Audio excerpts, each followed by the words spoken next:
This conference will now be recorded.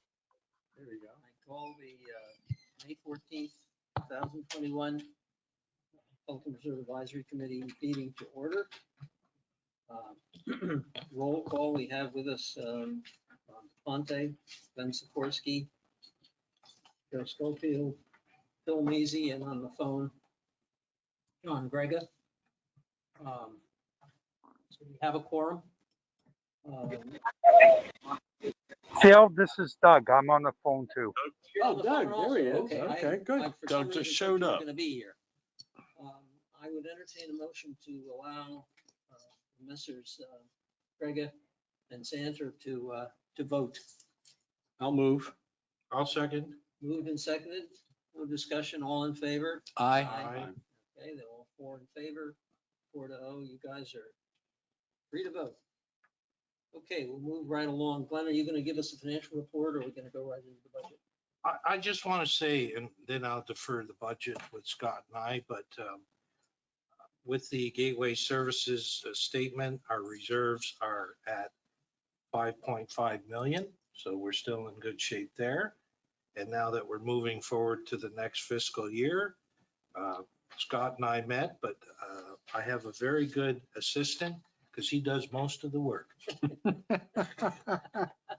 So I defer any, we will look at the budget, which came in your package, correct? Mhm. And Scott, thank you. Yeah. Okay. Scott Charnot, Property Manager, Pelican Preserve. If you have the budget spreadsheet in front of you, we'll discuss, first of all, the actuals through 3/31 and the year-end projections, which is the third column. These are the projections for the year end. We are on pace on most of these expense lines. We do have a few overages coming in at the end of the year, but the main item is under GL number 706511. Bring that to your attention. That has to do with the changing over of the aerator, fountain, electric, and pumps. That has been moved to the ponds budget. Oh. So you're going to notice that year end, we're going to have a surplus this year of $34,948 because of that change. The other thing I might point out that that kind of distorts when you try and look at total CDD expenses, which is where my eye went first. It looks like we're only up about 3%, but actually, if you take out the $45,000 from, and I'm looking at the yearly versus last year's budget or the current year's budget. Yes. We're really we're really down another $45,000. Yes. About $1,375,000 rather than $1,420,000. But go ahead, Scott. Very good. Thank you, Phil. As you notice at the bottom of the budget, I've highlighted a few lines in green. Now, this is not part of the O&M budget, but going forward, this will be reported on our monthly financials. These are expenses that are associated with the O2 account that are budgeted by the district.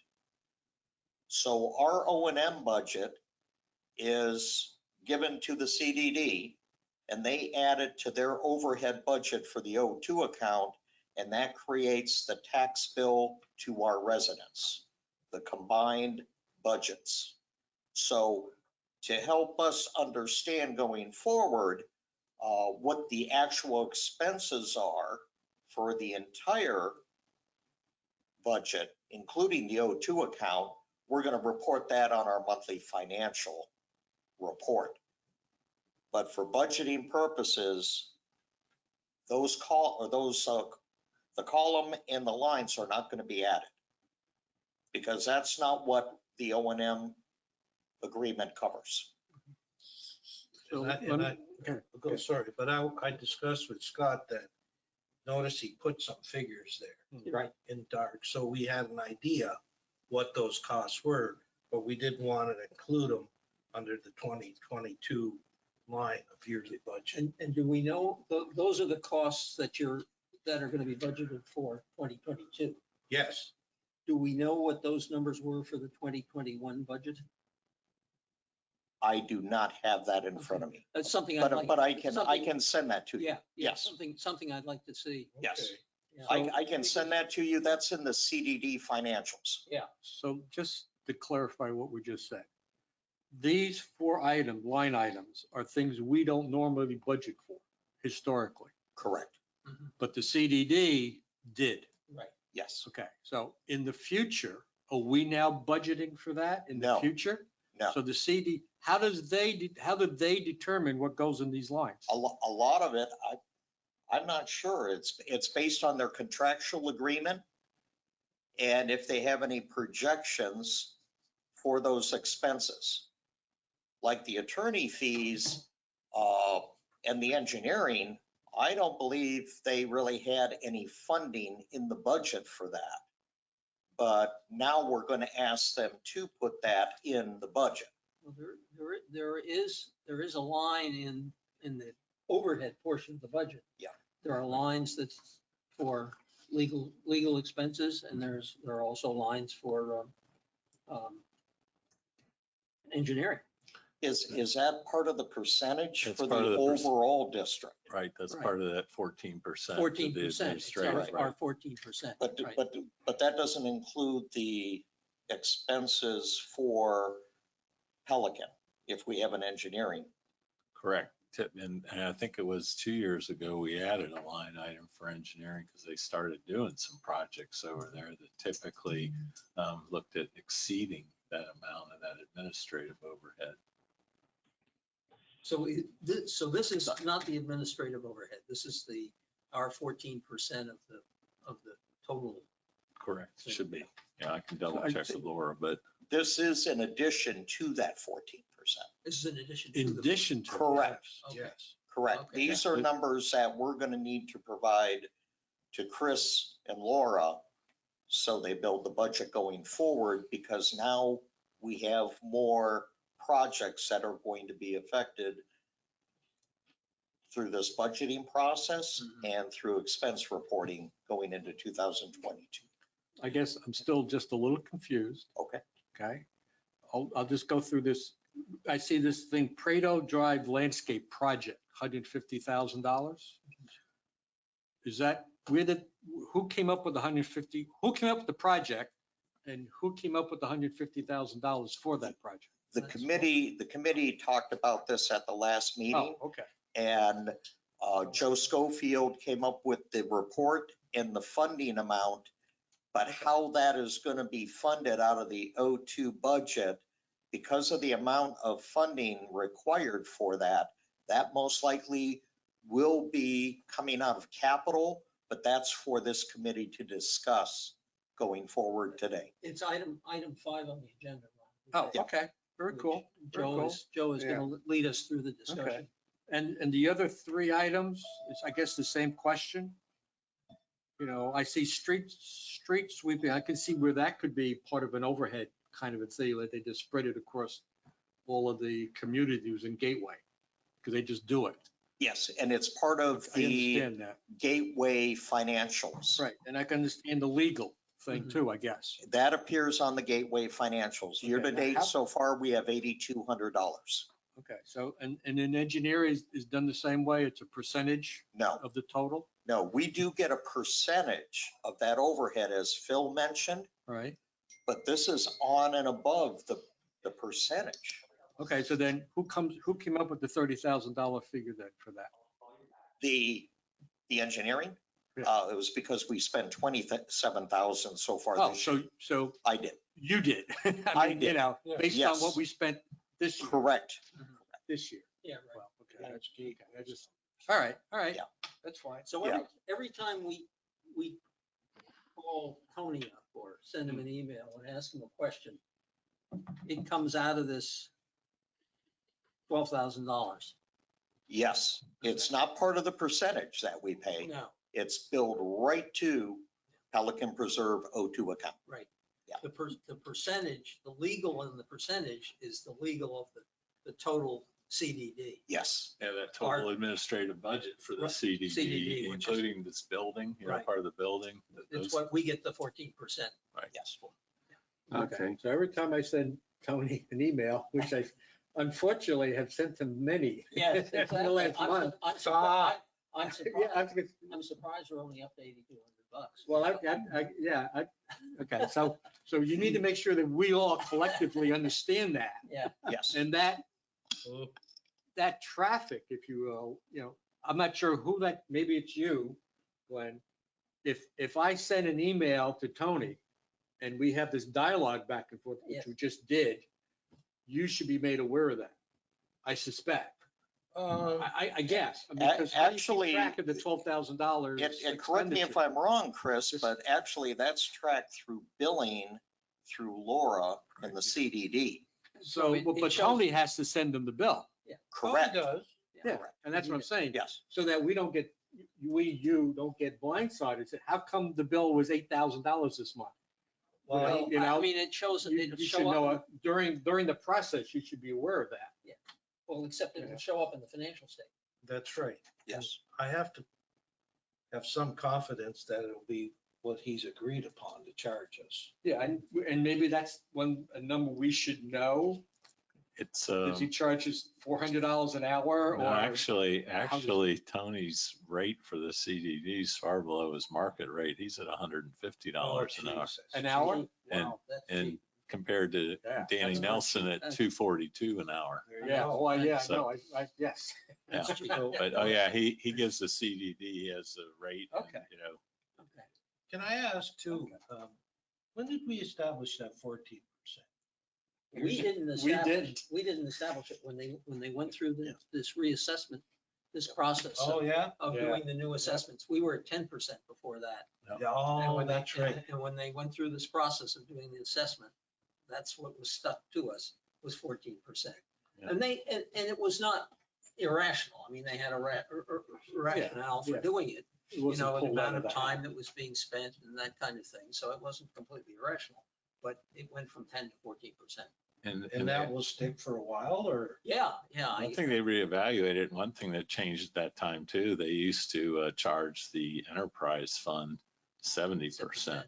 And they dropped that to about 60 because they said, well, the enterprise fund isn't taking up 70%, but the enterprise fund was paying 70% of the parks and rec and the swimming pool and everything else. Okay. The enterprise So they- is the that- utility.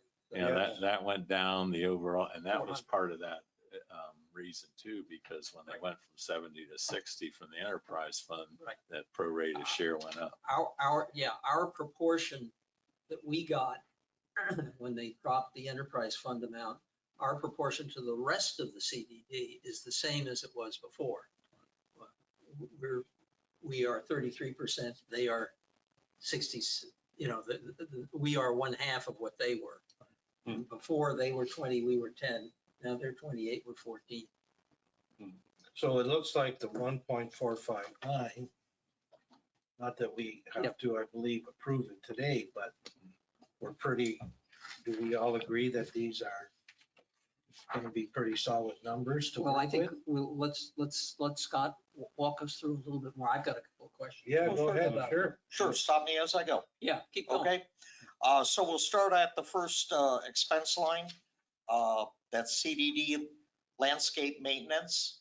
The new number for the projection and the proposed budget for 2022 is per the Ameriscape agreement, which is an annual 3% increase, along with the remaining grounds in Casella that will be part of the CDD expense line next year as they complete the project of 2952. That's the difference that you see there. Is there anything else within Prado and or Pistoia that would be added next year? No. Okay. That's So- all so been, This is the last delta, The last bit. the last delta will get Yes. because of additional property. We still have to talk about roads, but that's a different That's discussion. Yes. The mulch, that is a semi-annual application. We also projected Casella Commons because we have not actually done any of the Casella Commons. That was done by Lennar.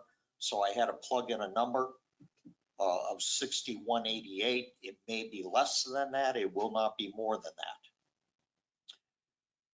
Tree trimming, it'll be the same as prior years. I do not anticipate any increases there.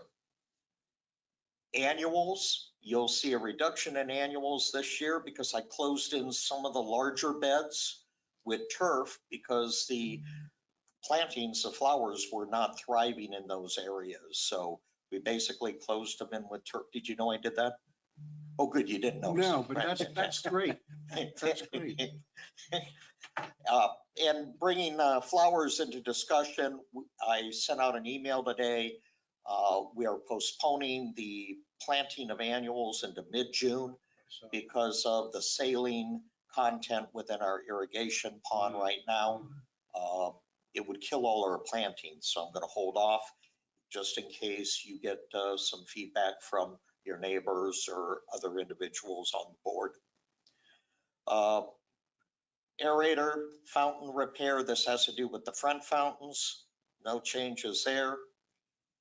Irrigation, this is gateway services, utility expense. That's a factor in there for their ACH billing to us. why is that going up? Projected increase of cost to the utilities. So, It will probably come in less, but I did not want to run a deficit in that area, nor with FPL. mhm. And that FPL is the electric for the irrigation satellites. Securitas, that is a projected 3%. That has to do with staffing levels and state unemployment taxes that are projected to go up this year to employers. That's a big expense. I thought that was going down this year. Didn't Yeah. the state just added a bunch of money to that account so it wouldn't go up? Whatever, that's it. Yeah. It is what it is. Yes. Well, it's not cheap. Gatehouse utilities, that is the paper products, the pest control, water cooler rental, utilities. That's going to remain the same, along with gatehouse repair and maintenance. That has to do with furniture, AC maintenance repairs, windows and plumbing. Guest passes, that has to do with the barcodes. So that'll be gate supplies. So that's all paper products. We have to print guest passes. Yes, yes. Okay. So that's in that expense line. Sidewalk repairs, this is ongoing. I'm only projecting 38,000 this year, but we need to hold firm to our plan and continue our efforts with the repairs of the sidewalks and eliminating the trip hazards. So I don't think this is a good time to try to reduce that amount, but leave it at $40,000. Streetlight expense, this is purely electric. That's a hell of an increase. It's Yeah. a 9 or 10% That, increase. I'm sorry, that should be straight lined at 82.5. Okay, good. Yeah. My apologies. I just saw that. I could hear Bob Gepper talking about, we put those new lights in there, what's our return? Yeah, right. It should be going down. I hope you understand, I'm not going to go back and do that study. Bob's not here. Oh, okay, good. And Chris, now that you're back on board, we're gonna meet the next week or two about this sales tax issue again. Because I knew we were in limbo there. So we have a potential for some sales. I'm hoping we can get that sales tax at 6.5% off those streetlights. That would be, If we can bill them that would be gangbusters. through the CDD, right? Yep. That's what I believe it should be, but we'll, Well, Mr. Measy and I were having a discussion before the meeting about areas we could get together and talk. And I said we should get a little working group together and maybe identify opportunities. Yeah, and that we can address and you said immediately. you recommended Laura, so I could set up the meeting with you and Laura, Scott and I. Is that who you'd like? Sure. Okay, good. All right. Now, keep in mind, if we change those numbers, then they would come out of this budget, end up in the O2 budget. Because we would no longer be funding it out of this budget, it being paid out of the district.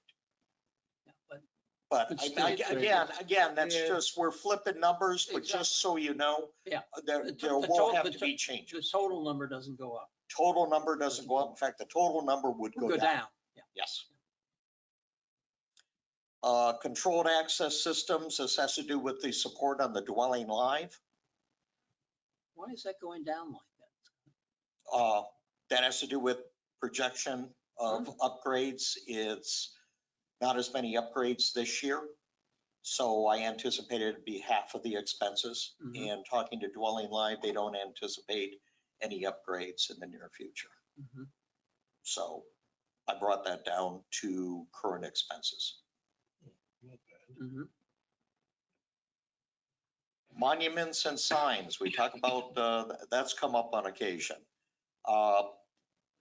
Monument and signs, we're spending more money, we're replacing the lighting. The lights do rust out. Of course, now many of the lights now have shields on them, so the water doesn't sit on them and rust out all the wiring and the ballasts to those lights. I did add a number in there for the Prado Monument. The Prado Monument at the roundabout at the end of Cypress Grove. As you go around the roundabout, you head down Prado Drive, that monument's not lit. So it's one of the only main monuments that is not lit. There's no electricity going into that boulevard. So I would have to shoot the line underneath the street. That's gonna cost $5,600. Yes, Yeah. How about a solar light? they're not gonna work. Okay. Yeah, they're not bright enough to do this job, so. The people driving there must not be That- right. I don't go there. But That that's, should have been part of the turnover requirement. Yeah. yeah. It's already turned over. No, it should have been, Oh, well, yeah. should have. Well- This is another one, if you look at 2023, is not a delta anyway. Irrigation repairs and maintenance. I'm projecting this to be over plan, over budget. And I allowed for some additional funding. This is going to be nonstop. If any of you know about our irrigations, but it's always going to be an expense. There's no way to cut back on it. But you do realize that going up and down the boulevard, the rotors and the irrigation are pointed in. So they swing back and forth and they irrigate the strip of grass and then over the sidewalk. That eliminates the amount of water going into the street. The problem is we have cars, residents, service providers, everyone else driving up on that median strip. When you drive up on that median strip, you break heads. This has been an ongoing, and it's also a problem out on Tree Line. So, And it's a problem faced by all the communities. Yes. I mean, if you look at your own community's budget, it's in there and it's very hard to project Yeah. because you don't know how many they're gonna break. Yeah. and you're not going to, it's not realistic to, put a lower number in there. Yeah. It's not going to happen. We know that. Plant replacement, Hey, again, Scott, Yes. I got a question on that, on the irrigation maintenance type stuff. I mean, this year we've had a lot of issues that cost homeowners a lot of frustration, months to get things resolved for breakages. One blaming the irrigation, the maintenance on the, like Meriscape or the drainage project or hot wire. and the homeowner is stuck in the middle in the problem determination. A lot of these take months to resolve. Is there a way, because I did the last one, I said, look, just go find it, I'll pay for the problem.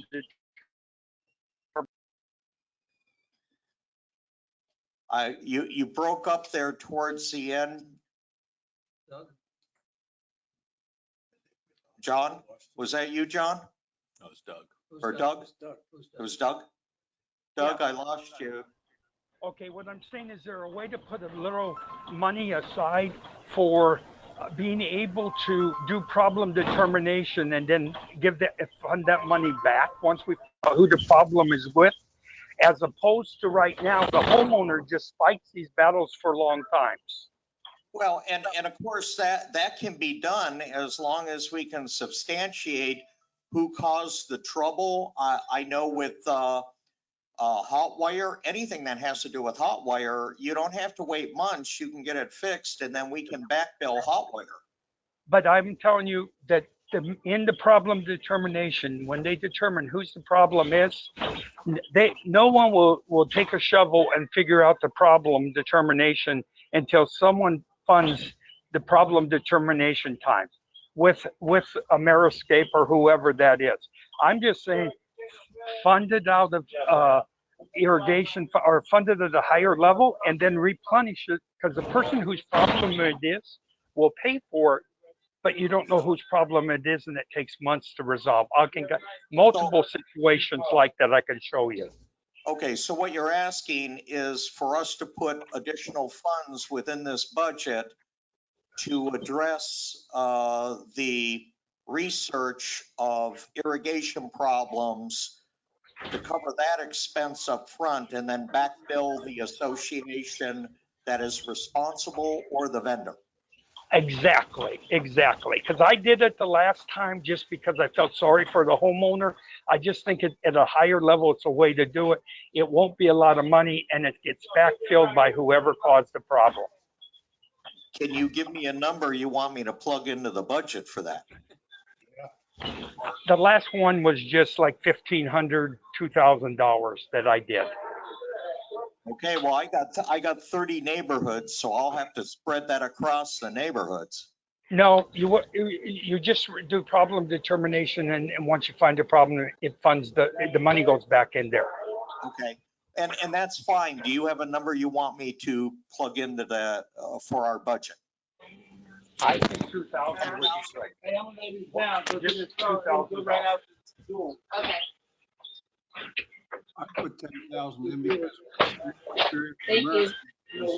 they won't own up unless you can prove to them beyond a shadow of a doubt that they've done something wrong. And you really have a situation where two companies will point fingers at the other. And I don't think you can prove who's culpable half the time. And you can't, and that happens with all vendors. Yeah, I'm not arguing that. I just think all vendors are like that. I think the bottom line is we need to face the fact that somebody's got to pay for it, and we're probably the people that'll do it. Because trying to get somebody to own up that they damaged it, if you're not, don't have proof positive. I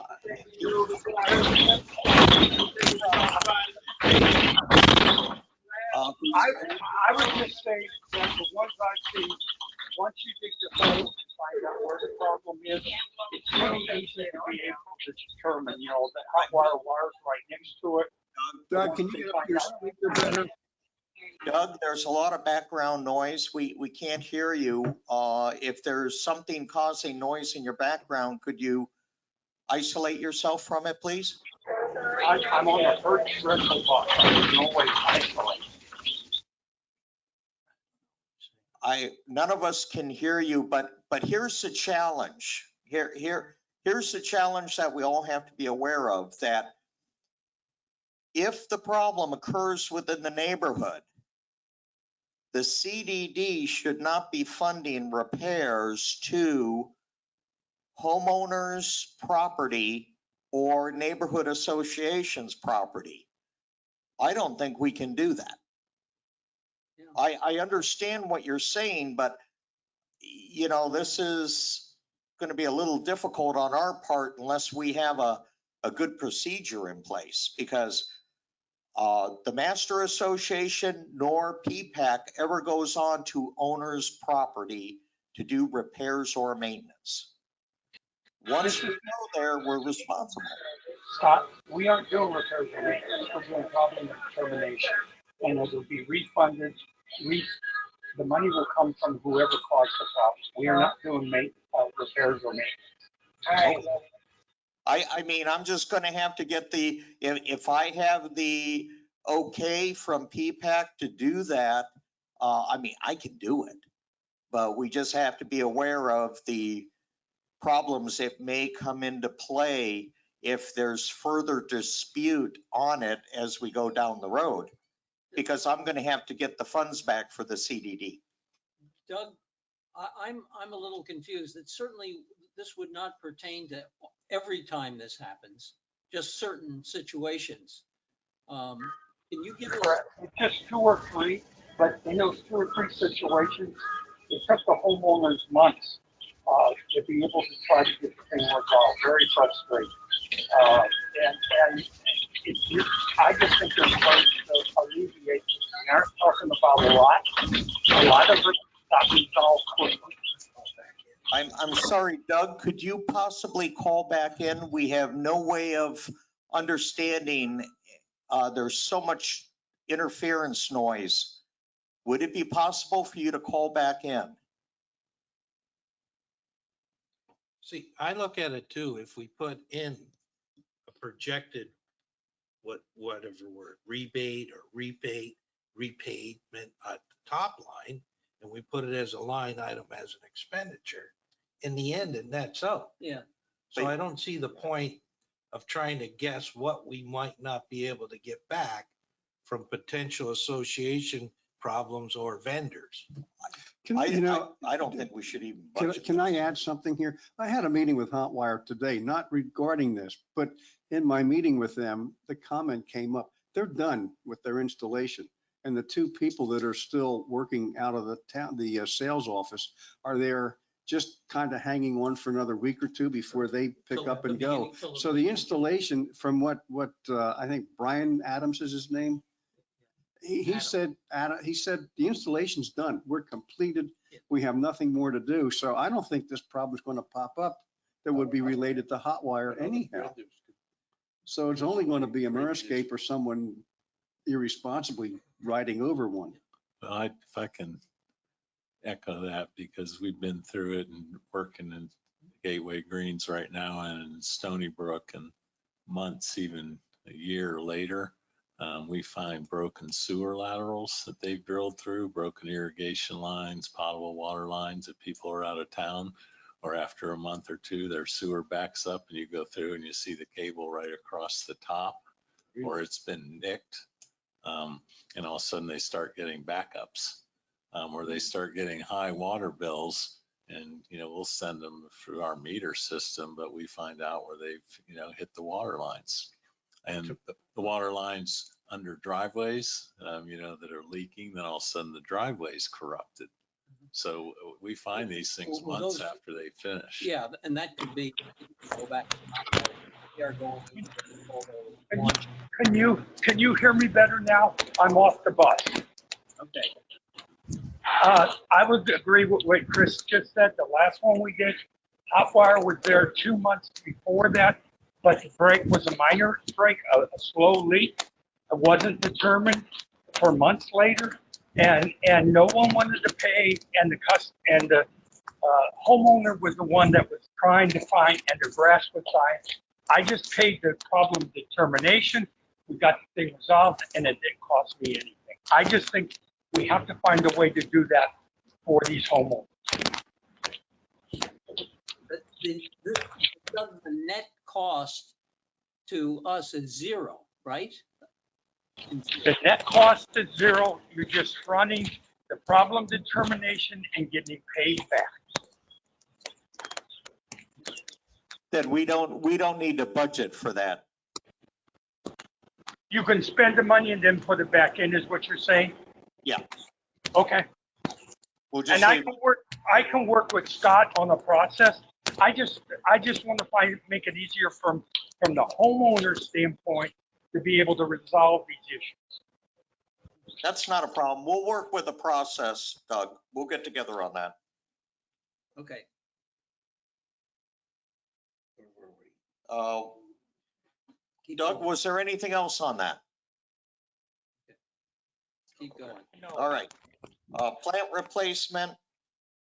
Now, this is just based on historical information. It comes in right around 36,000 a year. And this is for all the common grounds owned by the CDD. This does not include any type of projects. It just does regular replacement or an area that needs attention. One of the areas we got to address is the grasses on the west side of tree line by Colonial, because those are muley grasses and they don't look good in the summer. So we're going to transition over to Fakahatchee, that is on the other side, on the east side of the boulevard. So we can talk about that, plans for the future, but I left that at 36,000. Tree and sod replacement, based on trends, plus I added another $2,500 for boar trapping per year. So all of you know, I'm working with the golf club right now with Wildlife Task Force. We are trapping boars, mostly on the golf course right now. But they have created $1,300 worth of turf damage on Pelican Preserve Boulevard. So we're going to share the expense because the trap is sometimes on district property, sometimes on golf property. Do we get credit for any bacon that we get from the boars? No, because they decided not to take it to somebody who knows how to dress boars. So.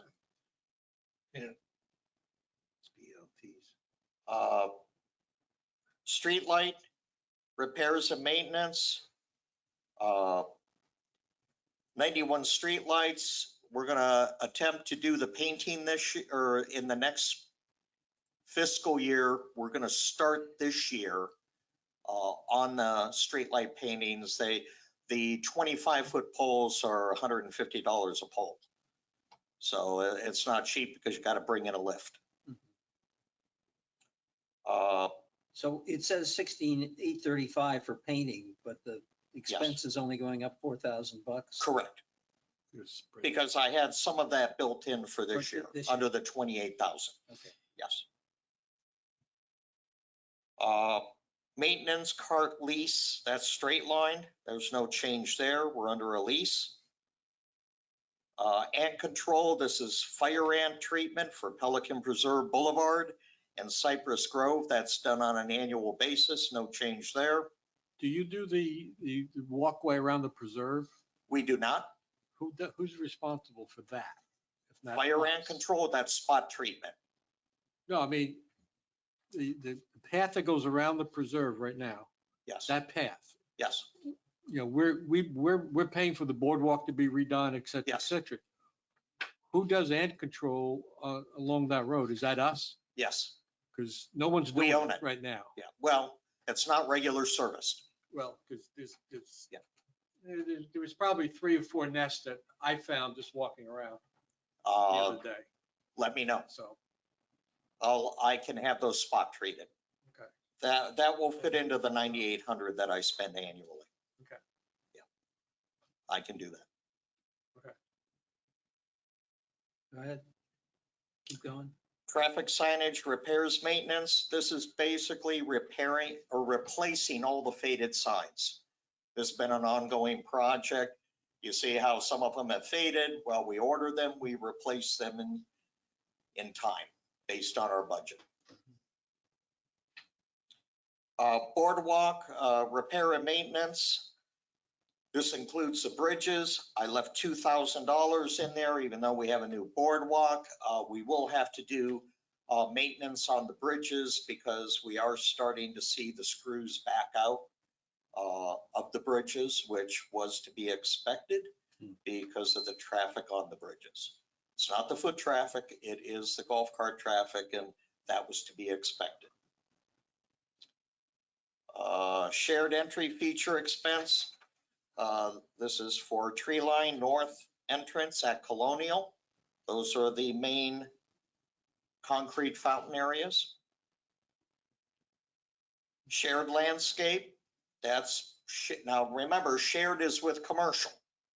So anything that's shared is with the commercial and they pay their portion of it.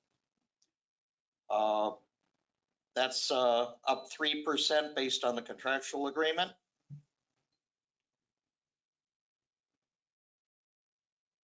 Shared plant replacement, tree line project. We're going to have to do some project with the plantings this year up there. I mentioned the grasses, but we also have all of that plant material is old, and we need to start addressing that plant material with replacement plants and or replacement of sod.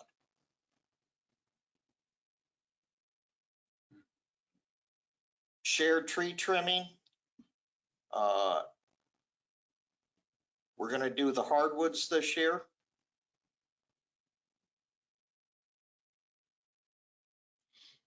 You do that biannually? Is that? Yes. Yes.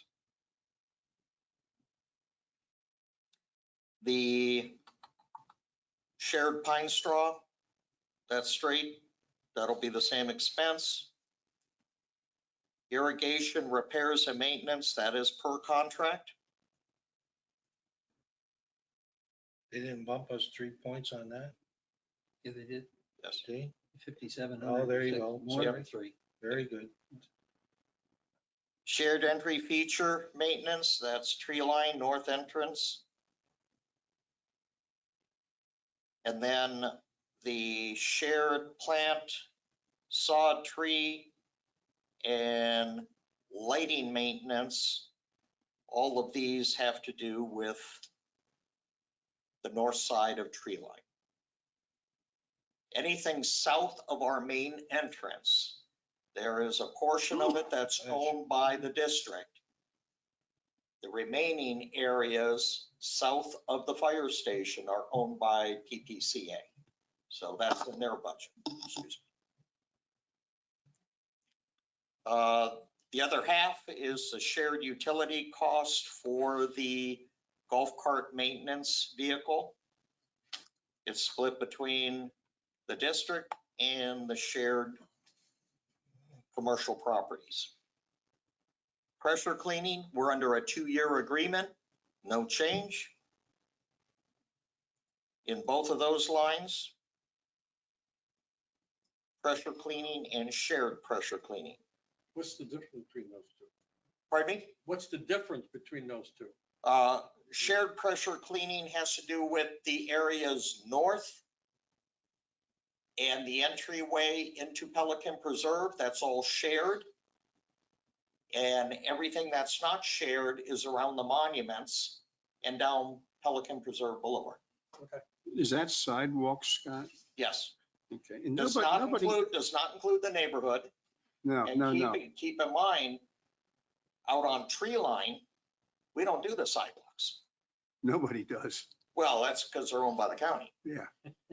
County said, if you want them cleaned, you know, it's your organic material flowing down the hill causing the stains. So you want to clean it, you clean it. Otherwise, we're not going to. So this is cleaning sidewalks In the coming into the neighborhood. Okay. Okay. The neighborhoods do their own Right. maintenance on their sidewalks, whether it's done by the homeowner or done by the neighborhood association. Safety and security, that was per our meeting.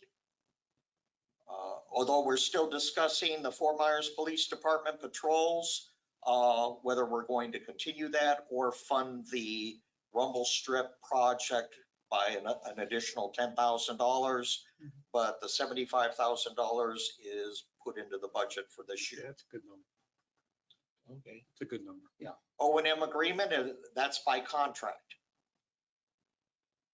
Reserve credit, that will be up to this committee last year, as you see in this year's budget, you did a reserve credit in the approved budget to keep the fee down last year. That was actually done by this committee. That was to cover the $93,000 Correct. O&M. So that was actually discussed and approved by this committee. Yeah.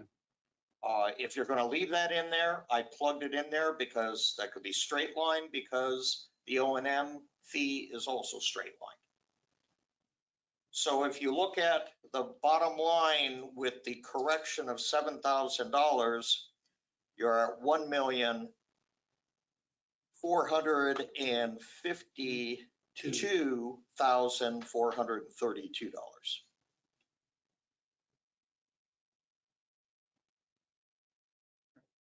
Take long.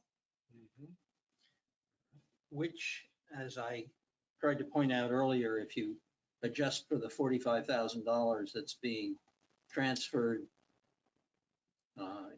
in account 706,511 that's being transferred into the ponds budget, what we have is we have an increase, well, it'll be slightly less of about 6% from this year's budget on just the CDD expenses. That bottom line gets to be $1,375,000 for 2021. And if you take that one and use the $1,452,000, I used 459. It's about a 6%, slightly less than a 6% increase.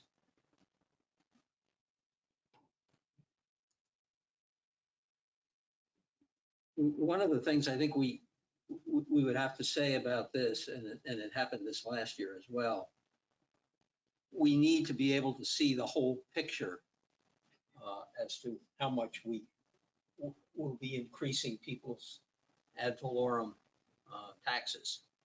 And so and this is far from the full picture, because the full picture has to include all these extra things, plus the ponds budget, plus all the overhead that we get stuck with, all of those things, plus our funding of the reserves.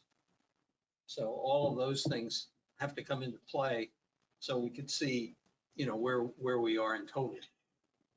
And I think that can be done with Laura once she uploads this portion of the budget along with the other portions and the reserve funding and come up with a comparison between 2020 and 2021 and 2022.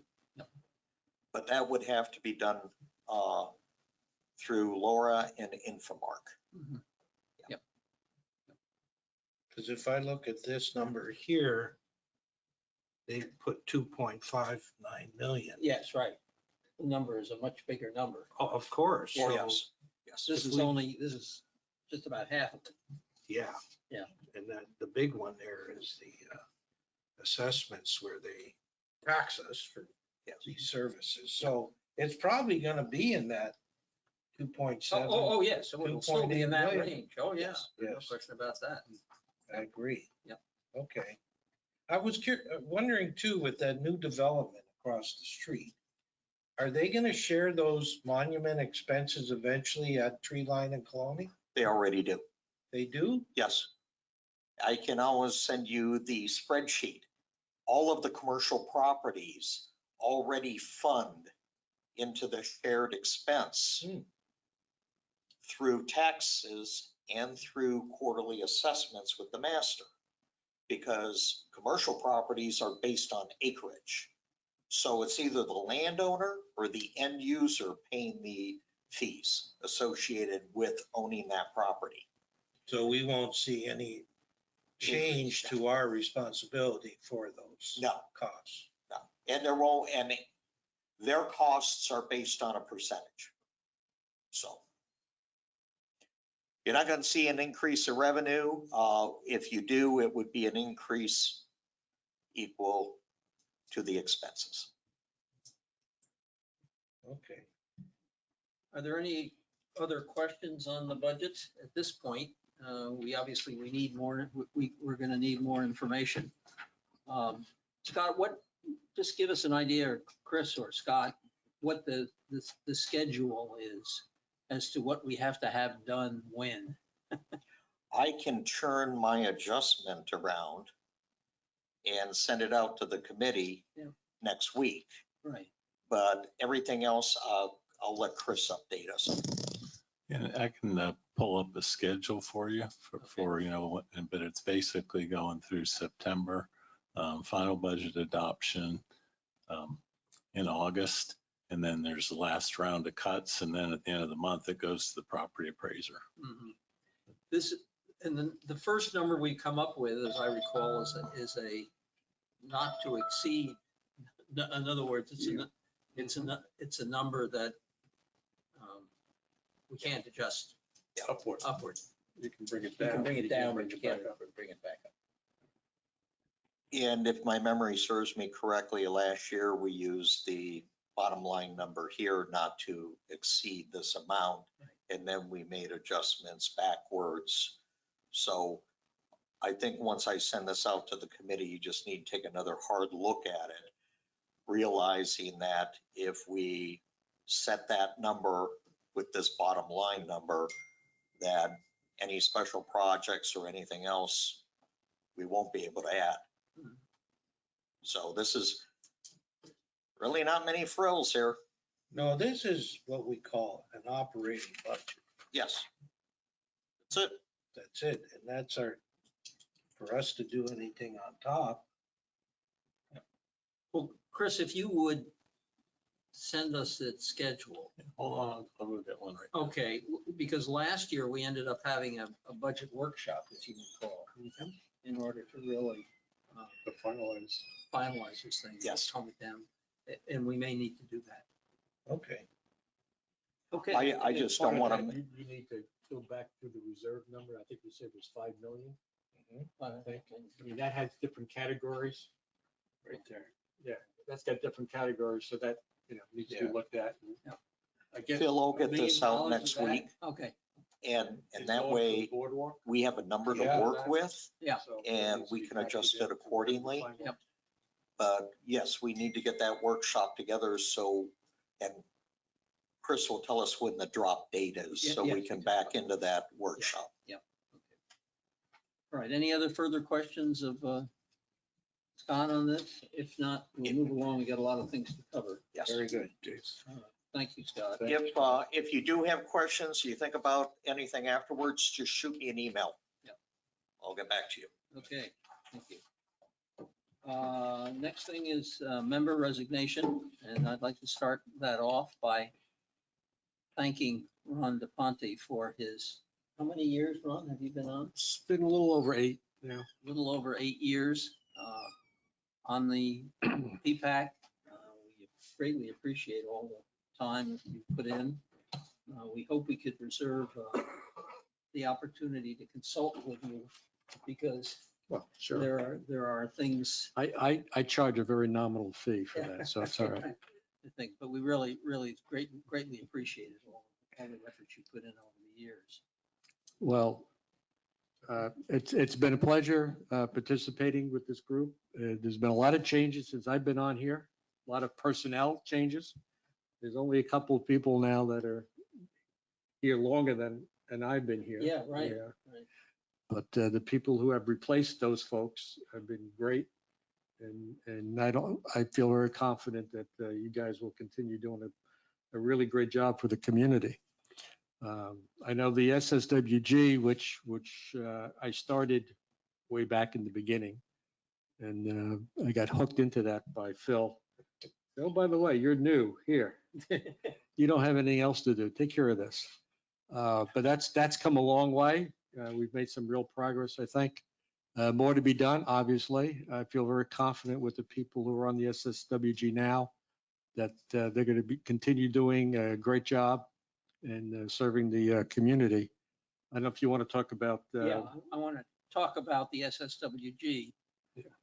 I'm recommending Ron has agreed to stay as a member of the SSWG. I wouldn't go quite that far. Oh, really? I Okay. say, As a consultant. yeah, when I get back from my summer vacation, we'll talk again. In any event, what I am recommending to the committee is that we appoint Dean Groves, who is on the committee, has been on it for some time, really knows a lot about the kinds of things that the SSWG is working on. And I would suggest that my proposal is that we make him the chairperson of the SSWG. I will continue as the board liaison, or as the PPAC liaison to the SSWG, but that Dean take over as chairperson. And I think that would work out very well. He's a person who knows a lot, a hard worker, can really do some good things for us. Ron, you made my. Yeah, I have absolutely no qualms with that and would really, really highly recommend Dean for this position. And the fact that he's willing to take charge of it is great too. He's got a great rapport with the city and the permit people there. He knows them basically on a first name basis, and which has served us very well. And I think that experience that he brings will continue to serve the community tremendously, and he'll do a great job, as well as the other folks on that group. They all chip in. There's nobody sits there and just comes to meetings. Everybody chips in and does a lot of extra work on their own time, and it's been really a real pleasure working with that group of folks. So are there any questions about Dean? Otherwise, I would entertain a motion to make him the chairperson of the SSWG. I would second that motion. I move that Dean Grove be appointed as the chair for the SSWJ. Okay, Joe- and I'll second that. Moved and seconded. Is there any further discussion? I have one comment. Sure. Would it be possible to ask Dean to spend 10 minutes, maybe, and come to a PPAC meeting and just introduce himself to us? Absolutely. Right now, he is in Massachusetts, I think. Yes. But yes, we will That'd be great. arrange. I don't know Dean. I'd love to meet him. Yeah, good idea. Is he gonna sit in your chair after this? or- No, No. no, we're not- we got one more piece of thing to go. Oh, go, sorry. Yeah. Member resignation. Go ahead. Any further discussion? If not, all in favor of the motion? Is Dean willing to accept that? Yes. Oh, yeah. He's already accepted it. Yes, Uh, I've already turned it over, Okay, essentially. I'm gonna poll the board. John, Approve. Doug? Yeah. Joe? Approved. Approve. Yes, Glenn, yes. Yes. Okay, it's unanimous, 6-0. So we're gonna appoint Dean as the chairperson. I don't believe that, I don't know that needs to go to the CDD. From an insurance perspective, that's already been Yeah, done. that's right, exactly. So I don't know. Yeah, I don't know. I mean, it could be informed, I guess. I don't Yeah, know, I will check that. but I don't know that it needs to be Okay. provided formally. Now, the last thing we need to do is we need to go out and find a replacement for Ron. I had sent you a proposed letter to be sent out to the community with Glenn's name spelled wrong. It's okay. But now request. Again. Related to helicopters. I would love, In any event, we'll try and do it with a corrected version. that's fine. Is there anybody have any, are you all satisfied that that letter is okay? Yeah, I agree. And I set the date when I composed that letter to the 28th of this month, which I think gives us 2 weeks. We get it out on Monday, give people 2 weeks to apply. I think that's adequate. Then that gives us time to look over the names of the people, and we will have to make, I'd like to make the decision at our June 10th meeting. Now, will that person potentially fill the role of what Ron was doing? No, at this point, No, it's just another member another Right. member. Right. that we may assign different, something else to them. Exactly. Okay. Yeah. So it doesn't necessarily have to have someone with experience in the No. safety, et cetera. Exactly. Okay. Yeah. Well, you might get some volunteers. Yes, I hope so. Yeah, I would think so. I would think so. If, unless there are any objections, I will take it as the consensus of the committee that we want to send this out. I don't think we have to have a motion to do it. We'll get that letter out and hopefully get some applications in. They'll be coming into Georgia and she can send them to us. Okay, that takes us through that. Let's go to the next item 5. Joe, you want to take us through your thoughts on the Prado Cypress Grove Yes. landscaping? Yeah, we started talking about this many months ago and just didn't go anywhere. And, but last meeting, we decided to do something. And I said I would try to put a group of people together. And I'm thrilled to say that we got some really well-qualified people. We have 2 horticulturists. We have a fellow that owned a nursery. Chris provided some support from the CDD. We have a L who's involved with landscaping for years here. And we met 2 weeks ago, walked down Prado Drive. I felt like I was a single-story house in the midst of skyscrapers. These people knew every darn tree, shrub, and blade of grass. They knew the problems with them, the water requirement. It was just great. So as I say, we did the walk, they did the talk, and I took the notes. And I collectively put the notes together. I talked with Scott and found out we had to put a budget number together within a week, which was darn near impossible to do.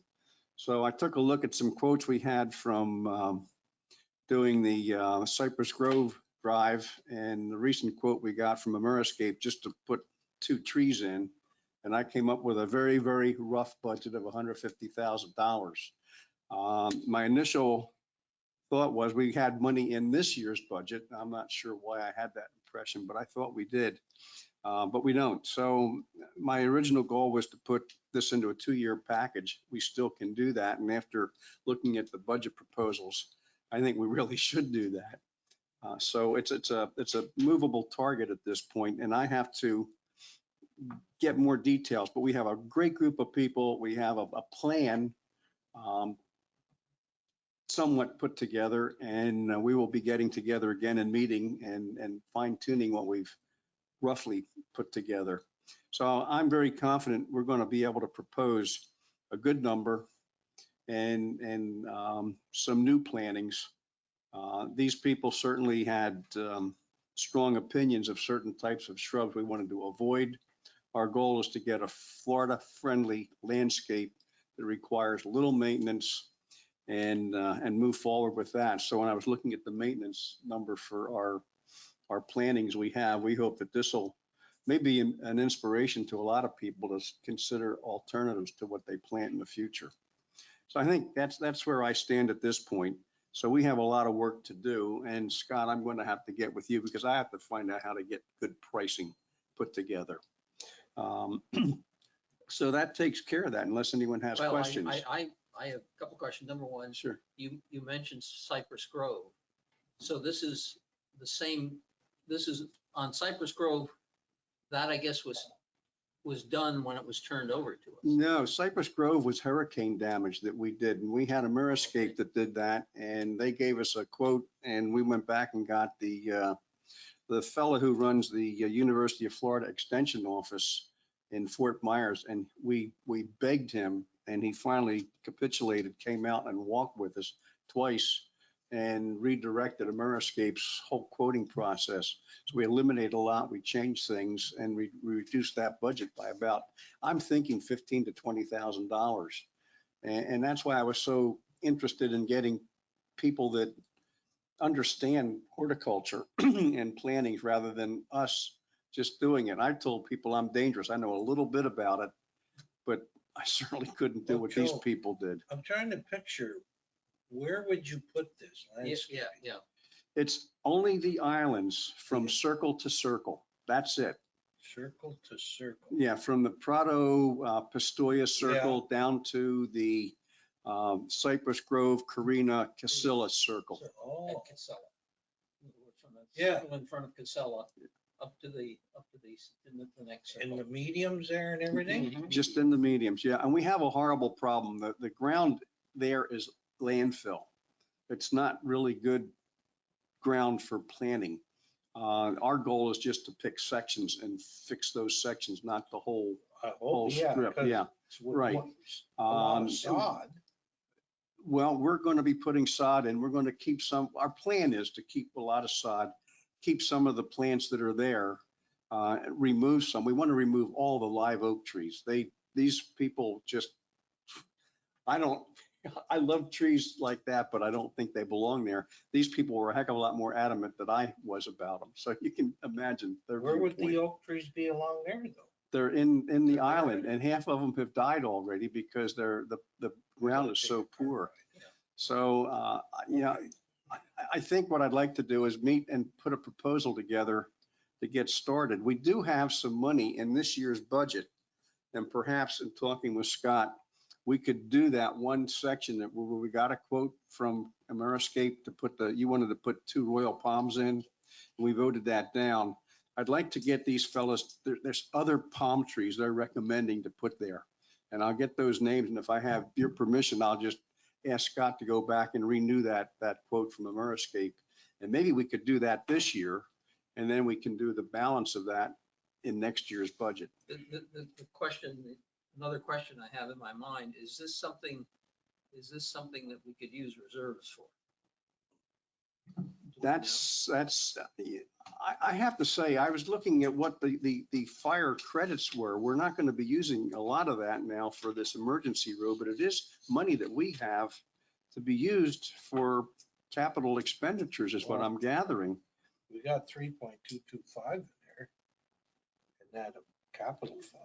Well, that's primarily for future road expenses. Right. I mean, that's why the big claimant to that money is future road replacement. Okay, I then we mean, go that's why it's to, there. We put $300,000+ in there for that purpose. go to A year. unassigned 2.2. That's the number. It's the unassigned. It's the unassigned number. It's the 3.2, which we built up over time. Yeah, we don't And mess we with that. allocate to that reserve each year Okay. more money. But the 2+ million, I mean, I assume $1 million of that is going to the boardwalk. Right. So it's we really, left with $1 million. so you're down to $1 million. Well, gee, $1 million. If he needs 50,000, I'm not sure what the bid will be. Yeah. Okay, money's That's a there. good I mean, if point. it's unassigned, what the heck are we doing with it? It's not gaining a whole lot of interest. Are we gonna take any of that for the improvements down at the town center? No. No, that's This separate. This is CDD money. CDD money. Okay, It's not- that's, okay. My good. feeling is if we can do this Yeah. project all at once, we're probably much better in bidding than we are trying to split it over 2 years. But I really am conscious of our budget. And 150. Yeah. And well, and I'm telling, that is my number. And I just did some multiplication, and quite frankly, I'll tell you, I looked at it and the first number I come up with said, that's probably not enough. Maybe I ought to refine it. So I've thrown a number out. I had to have a number in a week. Yeah. And I threw a number in there, and I was just doing some calculations. If $7,000 is what the cost was to put 2 trees in at one little location, we got like 25 places we need to address. If you multiply that out, it's $175,000, and I estimated 150. So we What can did you, do some from things. your walk, what was your feeling that, do they want more than less? These people? No, I will tell you what our goal was. Our slogan was less is best. I I agree. hate to be copying Muhammad Ali on these little things about walking with skyscrapers, but they kind of just came to my brain. But less is best, and these people all agree with that. We have been overplanted, Yes, and we pay that every year in maintenance and replacement. And we should be, when stuff dies, we should be reevaluating before we replace anything in our community, quite frankly. and I can understand they want it to look good, et cetera, but, Yeah, you know, people have to understand with landscaping grows into beauty. You don't want it to be beautiful the minute you plant it, No. because you're only going to have problems down the line. These professional people all realize that. Most of us is buying a house, we want it movable in. well, So yeah, we have time So our goal is actually truly, we have adopted less is best, and they all thought that was Okay, wonderful. well, maybe you're right. We can pull out of the reserves, Yeah. right? If And it's not unassigned, adjust his budget. It's unassigned. Yeah, the other thing Joe mentioned kind of in passing was this conversion of the construction road. We discovered that we've got these fees. Yes. The fire impact. Fire impact fees, where we've collected some $589,000, I believe. And probably will spend 300 or maybe a little less on the road. So there's money there, and we haven't even collected all the fire impact fees. So there's another 200,000. There's another couple Potentially, 100,000 now. they'll end up going into unaccounted, unassigned reserves. Well, and Yeah, We need to find a way of returning some of that money to the community. community. I agree. We have, Somehow, Yep. because it's just sitting there and And I don't want to see it go to our budget of already at Yeah. almost 6%. Exactly. right, Okay. yeah. Yep. Okay, well, I'm going to keep working on this All right. and refining it. Okay, Very good. sounds good. Thank you, Joe, thank come you. back with Make that. those little palm trees, so they gotta wait 30 years for them to grow. I want one that you can throw my ashes under, come on. Because I'm staying here for life. Okay, Joe, let's move on to, are there any more questions, Joe? If not, let's move on to the Palazzo. Okay, Palazzo is working. Tony, we got to the lawyer level finally, and Tony wanted to have a formal letter from Palazzo requesting that we accept the property transfer of that road. So at this moment, the letter has been written. There were some questions about where it was supposed to go to. At this point, it's being sent to Doug Banks' attention, who's chairman of the CDD. I suggested to Mike Lampier, who's the president of the Palazzo board, that he cover all the bases. And Chris, I told him to send you one, just to have it, and to send one to Tony also. Hopefully Tony won't charge us when he receives it. But in any event, Tony should be coming back to us and making recommendations on how we should handle that legally, and then we can move forward. And our goal, we've already agreed that we felt it was proper to transfer that property. It's just the legal details that need to be refined. Okay. Thank you, Joe. You're welcome. Any questions of Joe on that one? That's moving forward. The construction gate and Prado landscaping, I think I would like to delay this one unless, Chris, you feel we need any more discussion. But I think that issue probably is a month or two in the future. Yeah, just as an update, we've issued a notice to proceed for the engineering on the construction road. We'll have the notice to proceed and that scope for the surveyor Monday or Tuesday. And as soon as that agreement's finished, signed by Lennar, and we hope that's in the next week, then the planner can move forward with the DRI application. So all those things will be moving coincident with each other. And we would hope in the next 2 or 3 months that all that permitting and engineering and planning work is done, and then it would go out to bid. Wonderful. The question of the construction gate, Lennar would like to close the construction gate, but we've determined that there's still a lot of very heavy trucks to come in here. And they want to bring them through the front gate. We think that's probably undesirable. And Scott did a survey, looking at how long that it will probably take before that goes away. And we're talking about August or September, is that right? And we don't, go ahead, Scott. Scott Sharna, property manager, Pelican Preserve. Yes, that is correct, Phil. We're looking at August or September until the amount is reduced to possibly something that could be considered. We don't want to have a lot of these big trucks going through the gate. I think we would all agree with that. Yeah, absolutely.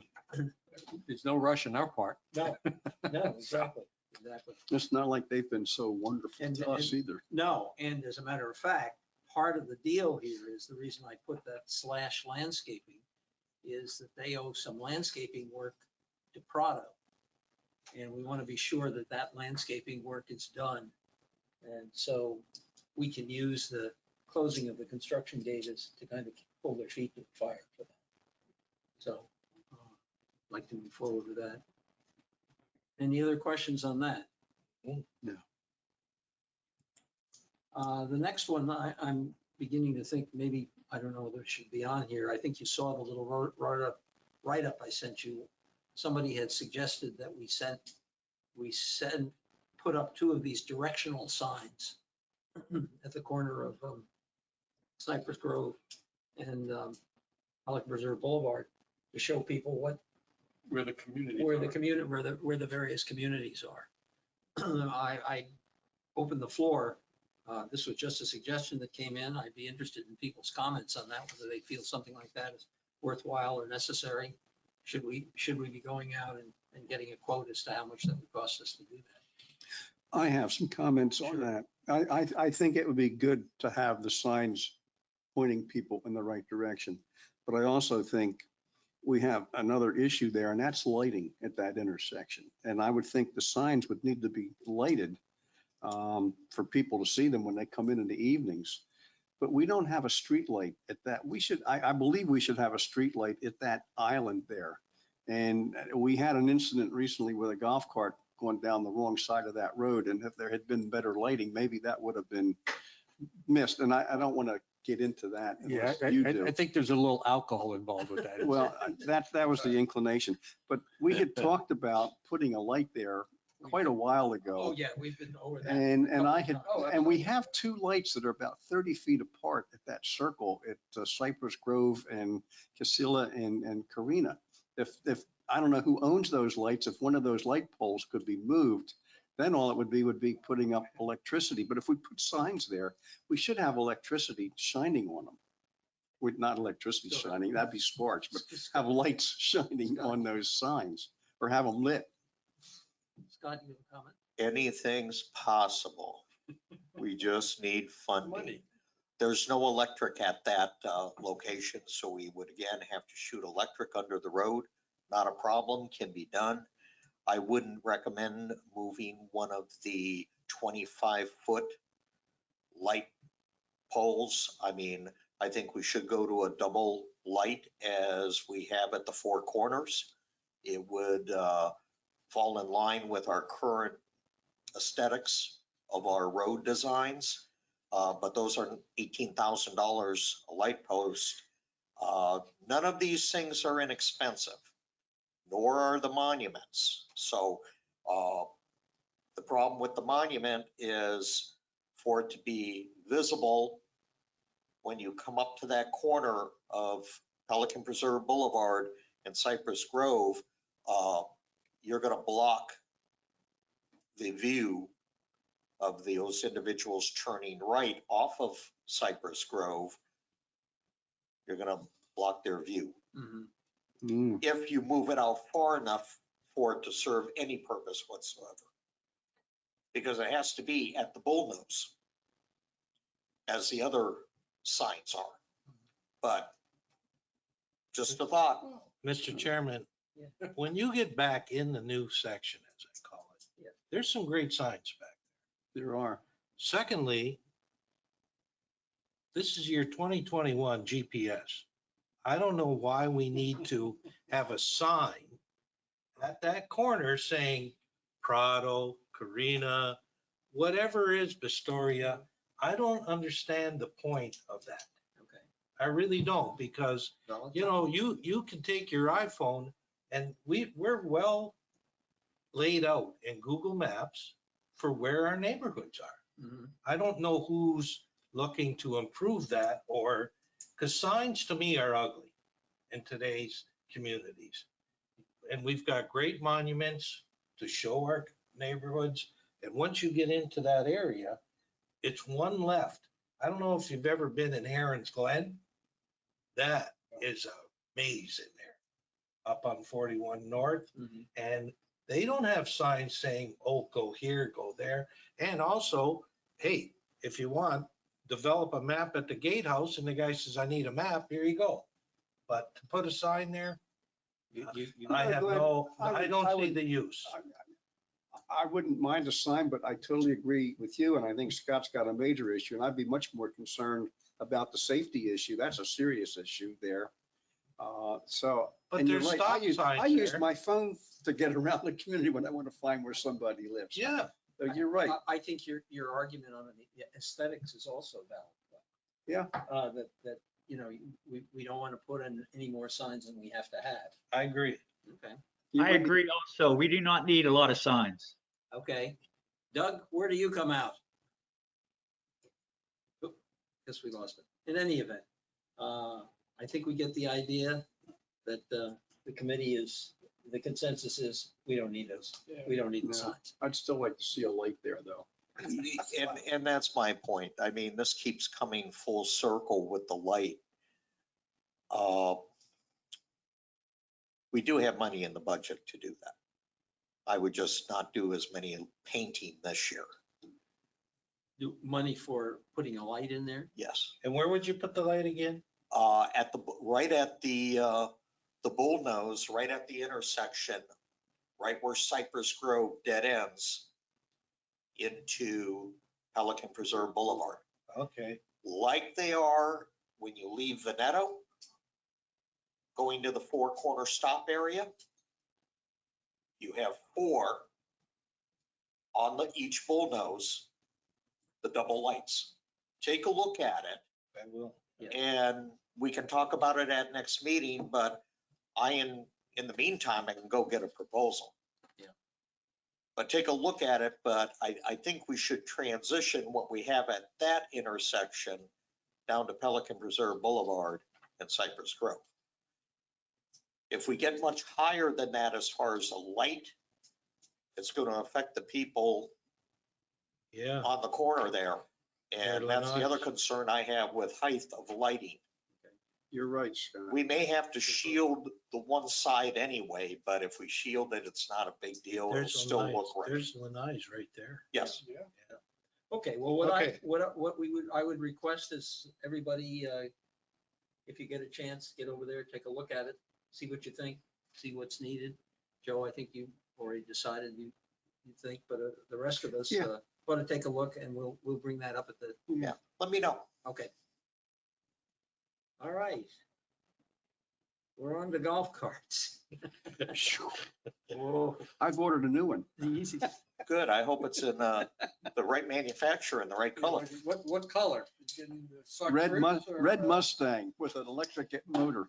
Well, the only progress we've made is I finally got Tony to answer up, and he agrees that, you know, currently, the way this thing is stated in the resolution, we probably have to have change the resolution, amend it, so that the wording gives us more flexibility, so that we don't have to amend the resolution every time we want, if we want to make a change in the golf carts.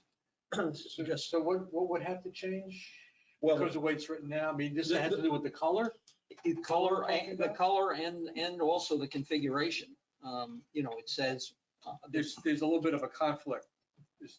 yeah, well, it's not so much that there's a conflict, it's just that all golf carts must be manufactured by Easy Go or equivalent. Right. We are now seeing golf carts that are not made by Easy Go and are not equivalent to our Easy Go carts. that people are- Correct. But as I sent you all that attachment, if you look,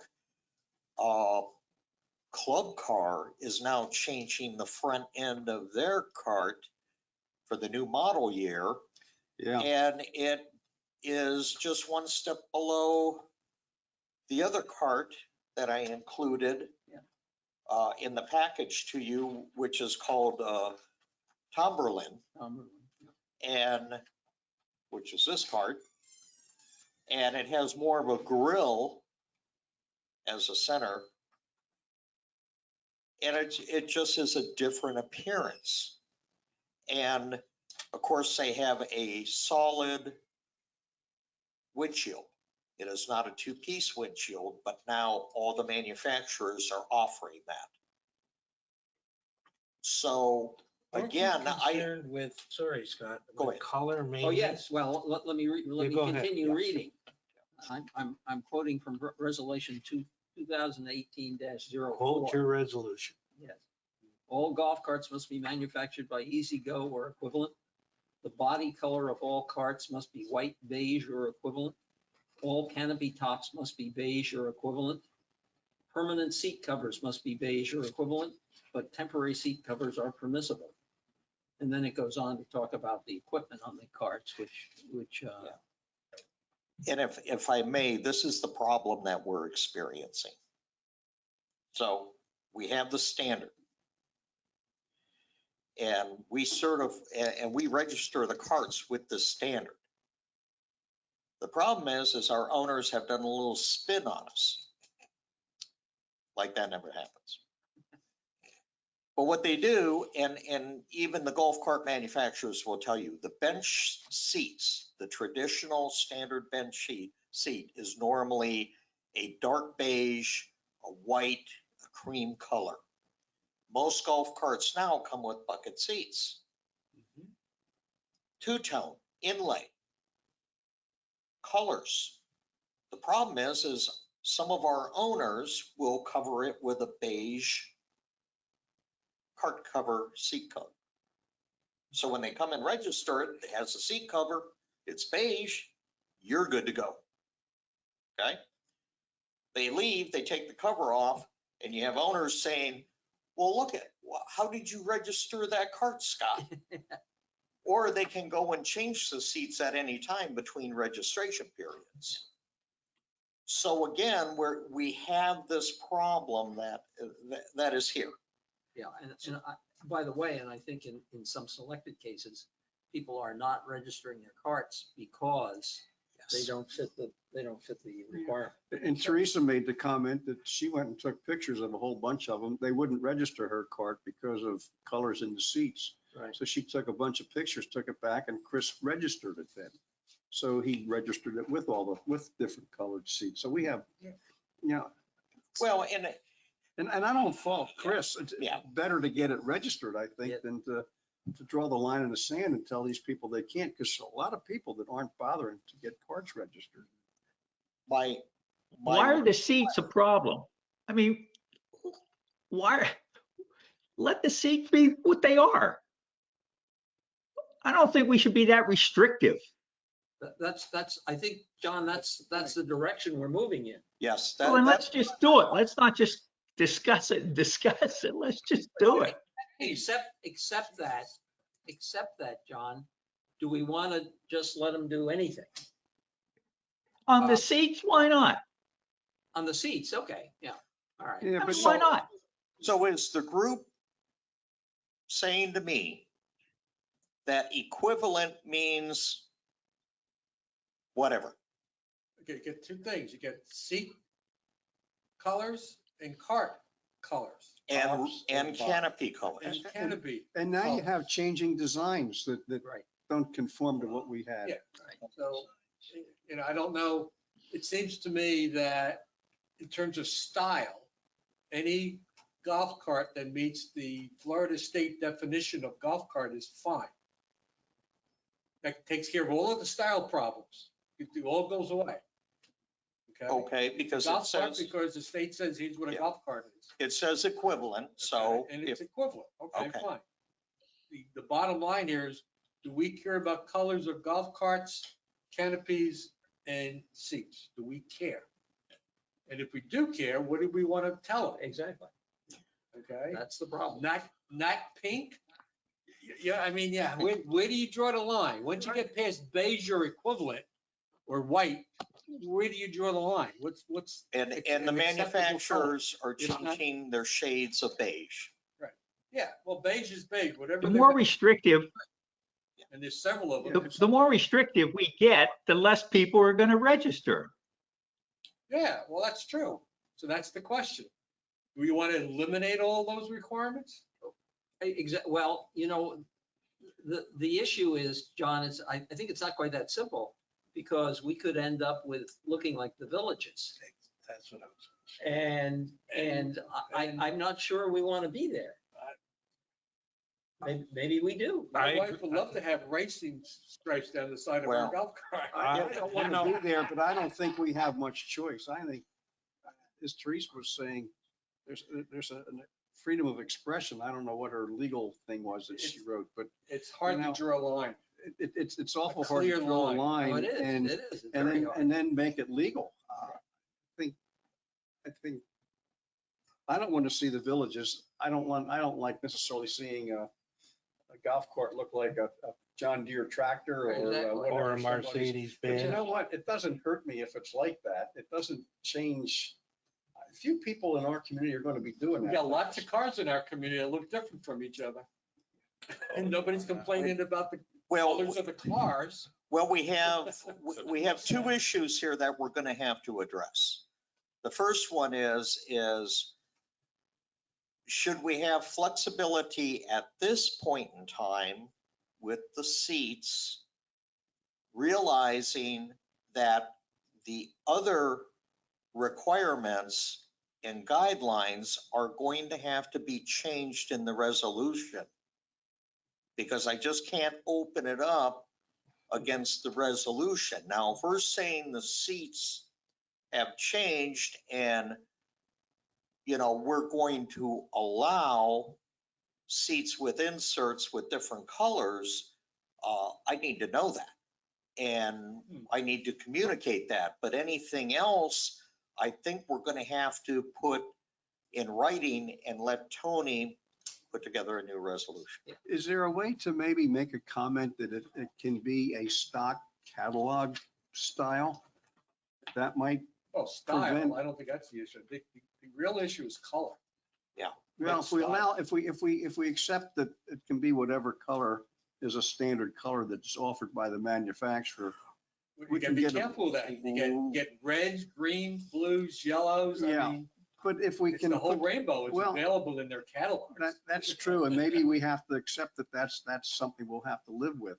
But can we put something in there that says it has to be a standard design, which would eliminate the John Deere tractor thing Oh, or I the see what Ford you're saying. Mustang? Oh, well, Yeah, can we, if it's no a, customized.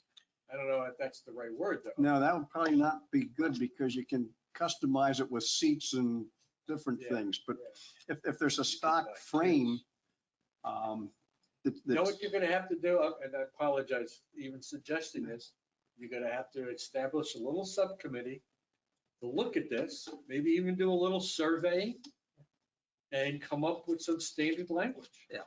But we're not gonna do that here. No, No. but It's just- with, I agree, with regard to the language of the resolution, I think that could be changed to say that this committee can make a determination of what is appropriate to be approved Okay. by the board. But as soon as you make that change, you gotta have the addendum that says, here's what those are, That's right. at the same time. You gotta do Agree. both at the same time. I agree.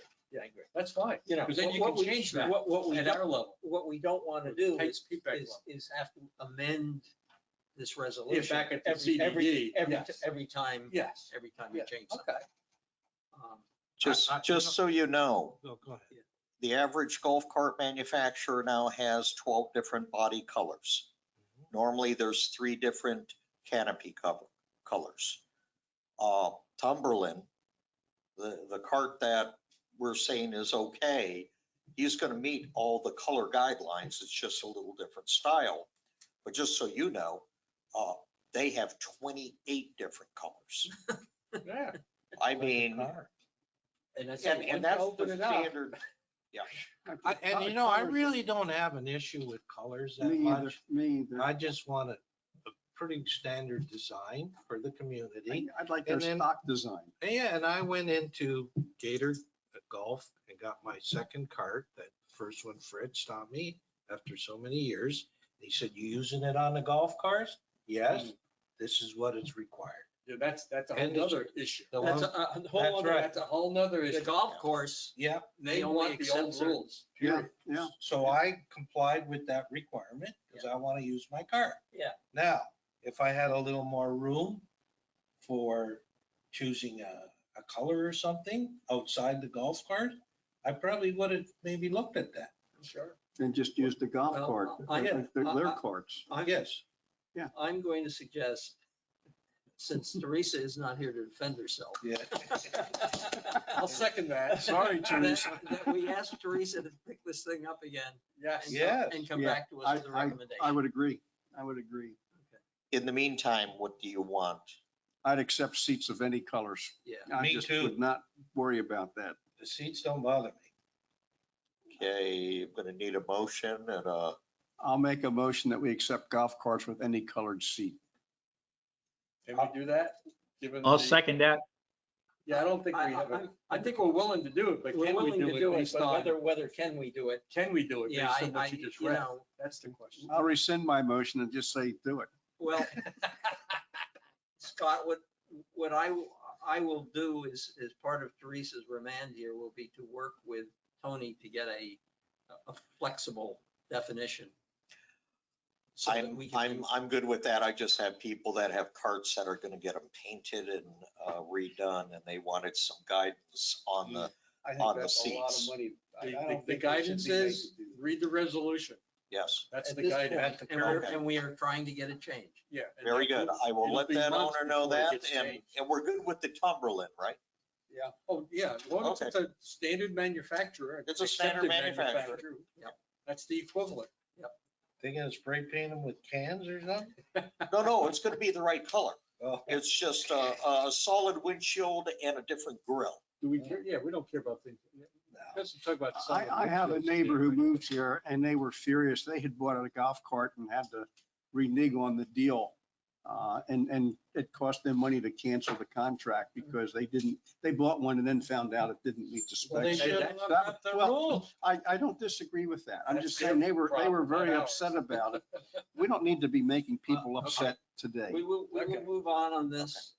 Officer, I I'm didn't gonna- see that sign. I'm So- gonna- I'm gonna I wasn't unload, there last week. unload this Teresa on got it. Teresa.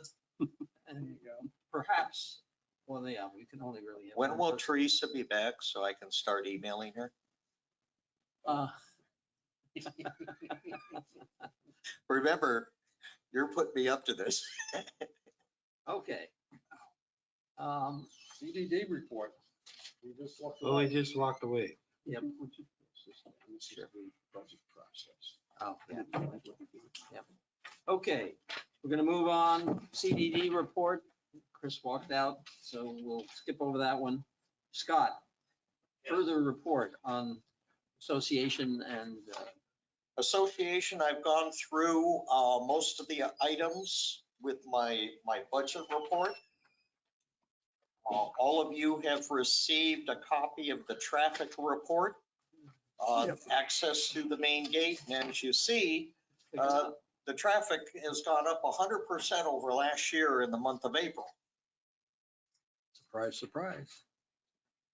So we're back up to, we're back up to 84,000 for the month. So I think the gate is operating well with this volume. They've had some staffing changes. Some of the officers were not performing as well as I wanted them to. So we have new officers, and I can tell you they're struggling with some staffing issues also with people who are sick, and I do have some temporary officers and we're working through that, but just so you know, it is work in progress. What would you say their hourly rate is as an employee? $12? Yes.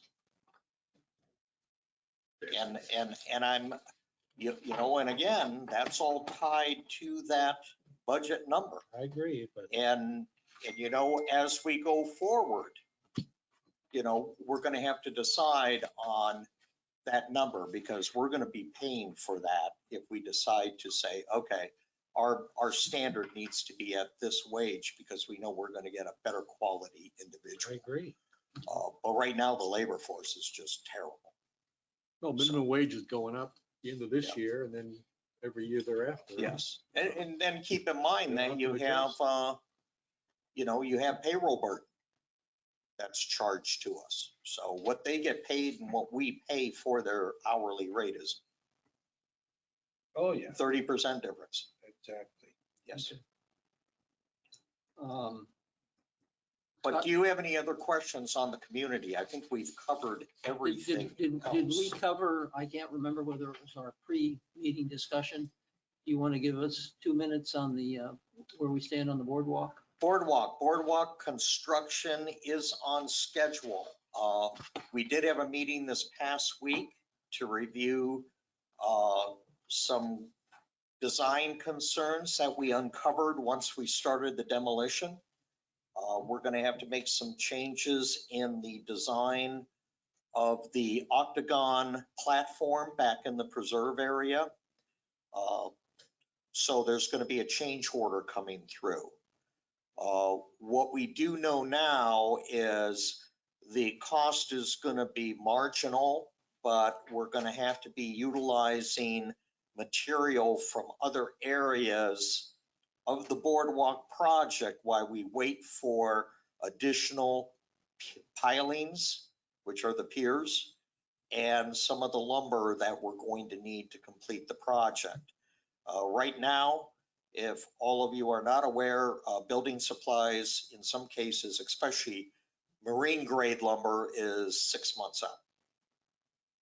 So we'll manage that. We will work through that, but I just wanted to update you on a couple of change orders that will be coming through. But that's really it. That's all I have. Any questions of Scott? Let's back down. Chris, do you have any CDD things you want to fill us in on that we haven't discussed? Well, we had a president's council meeting, kind of a mimic of the Pelican set up, and they had real good attendance and got a lot of good feedback, and it was a very positive event all the way around, and got good community support. So the chairman's going to try to continue that on a quarterly basis. So, and otherwise, we're just moving forward, with our budget schedule for this year, and they've been plugging in some big numbers due to the age of the street lights and the landscaping and some of the older infrastructure, and it'll be interesting to see how it plays out with that same balance of housing values and assessments and what people want. Well, maybe they can use that $1 million they found in that drug house. Yeah, I think the county's going to get that. Oh, not the CD, not you? No, but I kind of wonder if, who rented it. Was the owner that rented it, or did he have a management company? Because they said the 6 family members had 70 prior arrests for different things. So, I mean, obviously no one was doing any background check on that one. I gotta laugh that someone would keep that kind of cash in the house. I gotta laugh. You know, Anyways, I'm gonna have a place to put it. I would add to the CDD report that I think we're all pleased that Chris has decided to stay on the board. Thank you.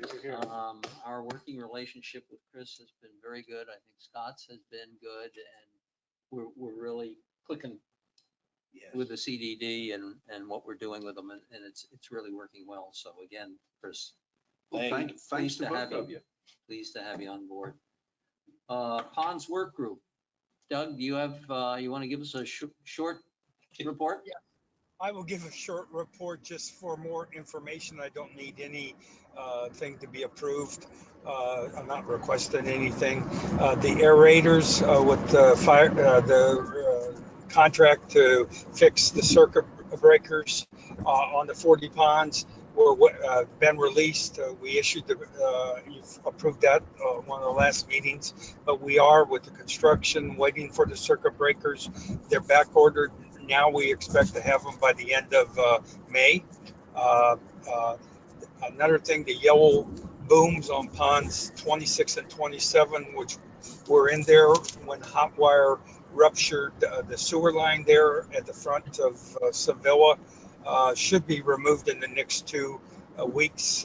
They had to complete all the inspection before they can be removed of the storm drains were being cleaned. We're going to start the drainage projects at Moderita. We should complete all the drainage within the next 2 months. All the contracts are released, and it's all within budget, within our budget. The only other thing we are having problem with all the pools being constructed, a fair number of the contractors do not do the proper, the fence to protect the pond banks. They're reported, they're fined, and the construction of the pool takes a little longer because of that. But we continue to look for a pool construction without the proper barriers to the pond. I'll keep it at that. Any questions for Doug? Yes. Hello? No, hearing no. I can't hear your question. No, there are no questions. Okay. Okay, we're gonna move on to safety and security work group. On your last, Yeah, I was hoping this was gonna be short and sweet, but things going on. I guess the first thing, let's talk about rumble strips and reference the email you all should have gotten. We've been since we installed the rumble strips on Veneto, we've been collecting traffic information, speeding information. Gave you a quick summary of some of that. It's obvious that the speed of the traffic has definitely been reduced, noticeably reduced, okay? Both on the low end, and that could be golf carts, recognizing that, and more importantly, at the high end. There aren't a whole lot of people doing over 35 miles an hour running down that road any longer. So that's been positive. On the negative side, as you recall, when we first installed them, we had a lot of vehicles going into the opposing lane of traffic to avoid going over the rumble strips. To counter that, we put some traffic cones down the middle, and that's taking care of the problem. Nobody's going around because they got to hit the cones to do that. So that's not a permanent solution. Well, unless you say it is. So we've got options here. We can leave those cones there for the foreseeable future. And that's just, the way it is. We can take those cones down and see if the problem recurs. And if it does, we can go on to the next option. And the only option we came up with was to put rumble strips on the other side of the road at the same locations. So you can't go around the rumble strips without hitting rumble strips. Okay. So those are the three considerations. To execute installing additional rumble strips has now hit a kind of a roadblock in the sense that it appears we're going to have to put in a new permit to do that. We originally thought we could use the existing permit. In fact, Tetra Tech indicated to me that they thought that was the case. However, when we contacted the city said, "You crazy? No, you can't do that. You got to put another permit in." So that's kind of where we stand right now. So and that was, after I wrote this, that's when I got this new information about probably needing a new permit. And if we do that, do we go back to Tetra Tech and have them put a new permit in, or do we take some other route to do that? Do we delay it until next year, next budget? Because we're going to be putting in more rumble strips through the community. Put that all together as one submission. And then, whatever we decide collectively, or you guys decide collectively where to put the other rumble strip installations, do it at that time. In the interim, just leave the cones up there through the summer. We got reduced traffic anyway, and just leave them there for now. And then, next year when we have the rest of the rumble strip installations occur, we can wait till that. And Scott wants to say that's not a good idea. No. Go ahead. Scott, property manager with Pelican Preserve. I don't think any way we go is going to be working very well at this point in time. But first and foremost, Phil, Chris, myself spoke about this earlier today, and we're going to work on getting a general contractor because of the permitting challenges that we have recently experienced with Tetra Tech and getting these jobs that are very small completed by companies that are actually subcontractors and not general Let me contractors. interrupt you for a second, because Yes. I really got annoyed at Tetra Tech. Some time ago, when you ran the thing about putting the painting stripes at the main intersection, okay, It was all done very easily. Tetra Tech ran that, and they wouldn't close the permit out. And we spent like 3.5 months trying to figure out, how do you close the permit? Why can't Tetra Tech do that? And it required Tony Pierce to tell them to go do it. And they did it, okay? Well, when we went into this process, because we had the Tetra Tech doing all the 4 projects, I put in writing to them, I wanted to be very clear that you guys are going to close out this permit when all the construction work is done. He said, sure. And guess what? They're now refusing to close out the permit.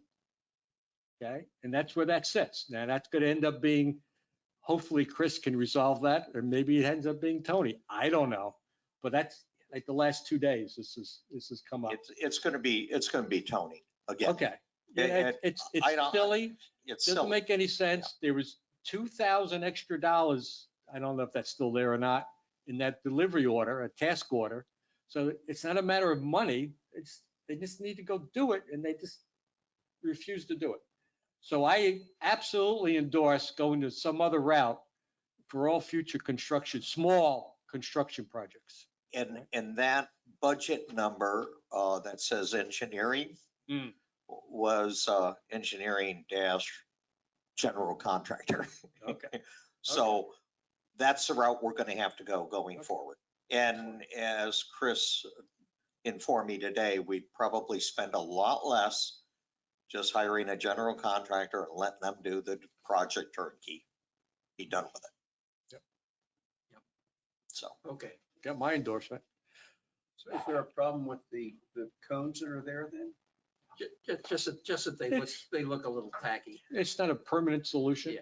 It's not. Can we get them all the same color and size? Well, I don't know. They do work, and I've seen cars still try to just only hit the rumble strips with one And that, instead of, but that's fine. for them to They do that, still they've got to slow down. They still slow down. That's fine. And surprisingly, it doesn't bother my golf cart at all, so they're the right I height. agree.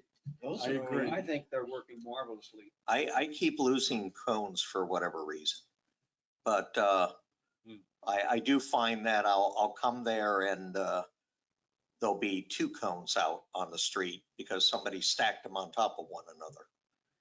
So again, Passive what do you aggressive want? behavior. I don't think, I think for the summer, I think they're fine. If we go out and purchase new cones, I have no problem doing that. My feeling me is know. at this point, let's leave them and let's have we'll have the SSWG work on, are there other places? Because the Yeah, and there SSWG are. is, you're gonna start seeing speed signs around the property where we're getting the speeds of golf carts to try and find out the appropriate places that we may want to do more rumble strips. Yeah, I'd be in favor of putting a permanent, those things they put in the middle of the road, reflector plate poles, and putting maybe 3 or 4 of them on each side of that. They're actually fastened to the road. Yeah. We would need to put that in a permit. Oh, yeah. But Oh, I yeah, think, absolutely. Yeah. But you can hit them yeah, and they don't get damaged and the car doesn't get damaged if you hit them. and people being And they bounce people- back up yeah, again once it right. goes, you know what I mean? So Well, I think that's a people possible being option. people, if you don't have something there, they're going to start going around Well- them again immediately. It won't take them a week. Well, Just- I'm gonna ask Dean and the Safety and Security Work Group to come back to us with some alternatives with regard to that. Okay, a couple other things here. Some months ago, I went to through Tony to the CDD to get the agreement with the Fort Myers Police Department amended to include all of the community roads from Cypress Grove on back. Still not completed. CDD approved it about, I guess, maybe 2 months ago, a month and a half ago. CDD approved it, went to the city. The city seemed to have sat on it. Tony sent them emails, sent me copies of queries from him saying, where are you? The latest one they've come back with is we have to do some sort of an engineering analysis to certify that all of the traffic signs in the new parts of the community meet the appropriate Florida state requirements for traffic signs. And my last email to Chris and Tony said, okay, now what? Now, my view of the world, that should have been part of the turnover process, that all of that signage was reviewed and met the appropriate state requirements, and all it should need is a statement from the CDD / Tetra Tech, I don't know, to the city saying, yep, it meets the appropriate requirements. How about for Done. Lennar? They did it. They put Well, them in. They've been, all that stuff's been turned over. Okay, so the ball, Yeah. my view of the world, the ball is back in the CDD's court, if you will. And I don't know where we go from that, because if that doesn't work, guess what? Someone's going to have to pay for an engineer to come in here and certify that all those signs meet the appropriate state traffic requirements. And who knows how long that'll take and how many dollars that'll cost. Now, we didn't have to do that the first time, No, okay? yes. But they're asking us to do it now. So that's where Ron, that what roads sits. would that apply to? That would only apply to Cypress Grove and all of the roads off of Cypress Grove. Private 15 mile an hour. They're all 25. Most of them are 25. Yeah. Okay? So that's where that sits. Okay? Are all the roads in Prado 25? I thought it was just Prado. Prado, Drive itself. they're all 25. Pistoia and Prado are all 25. That's the way Lennar or WCI did it for Yeah. some reason. Yeah, 15 I in just, the other places. And yeah, I just want to add one point to Phil's comment about the speed sign. We got 2 speed signs now. We got a new one got delivered recently. We've developed a schedule. SSWG has developed a schedule to put those around the community, okay, to collect information. And part of that, results of that is going to be used for when we come back to you guys with, here's where we want the rumble strips installed, and here's why. That's going to be very important because we're getting pushback from the city in terms of getting permits for rumble strips on Pelican Reserve and Cypress Grove. They're now asking, you have to justify why you want to do that. They didn't have a problem with Veneta. We didn't have to go through a lot of justification, but apparently for Pelican Reserve and Cypress Grove, we're going to have to prove to them that we have a speeding issue and that the rumble strips will resolve or help to mitigate. So that's going to be a little extra work. Yeah. But we've got it started because they got the speed signs and they're going to be collecting the information this summer, starting this summer. Yeah, actually this coming month is when the schedule is going to be out. So I think it's a good time. I'm not going to be part of the SSWG. They're going to have a lot of little headaches to deal with. Post orders got approved, as you know, and so the SSWG is working on a summary of those to go out to the community. So hopefully by the next meeting, there'll be something for you guys to take a look at.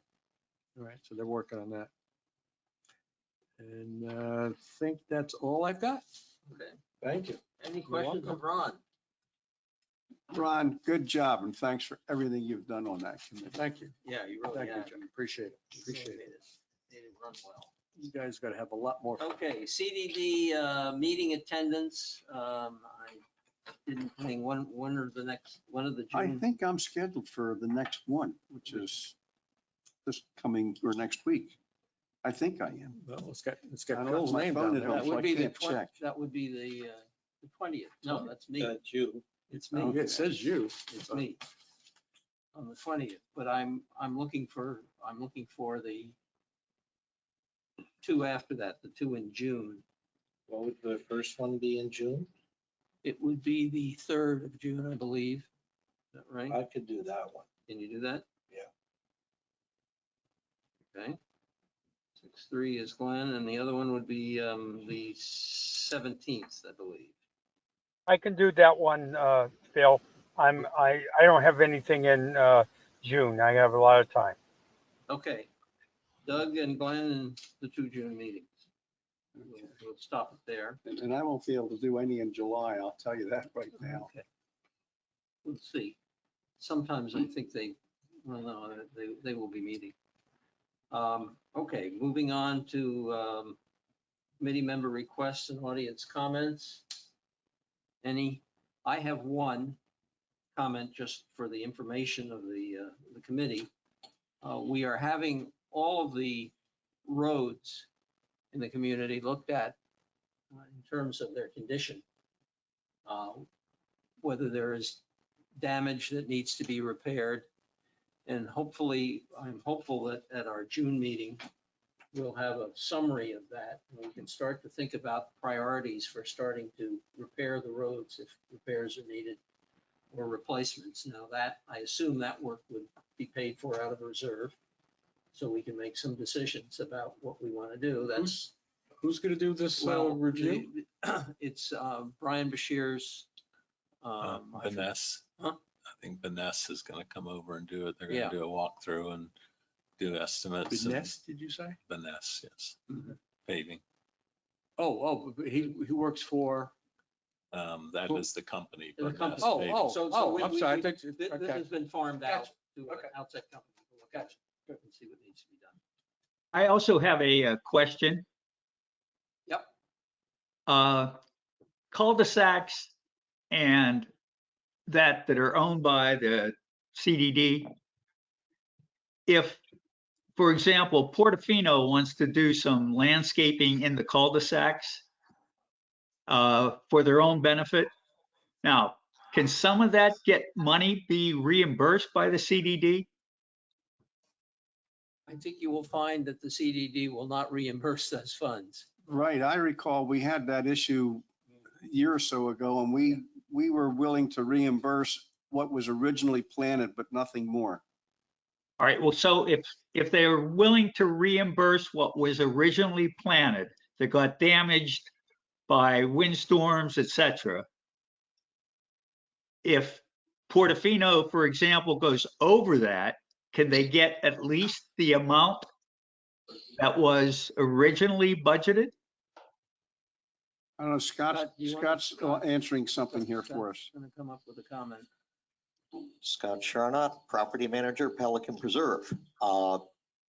If I can remind the committee, the amount that was set in the past for the individual neighborhoods was $1,300. That was the number that was decided upon, and that was probably 2 years ago.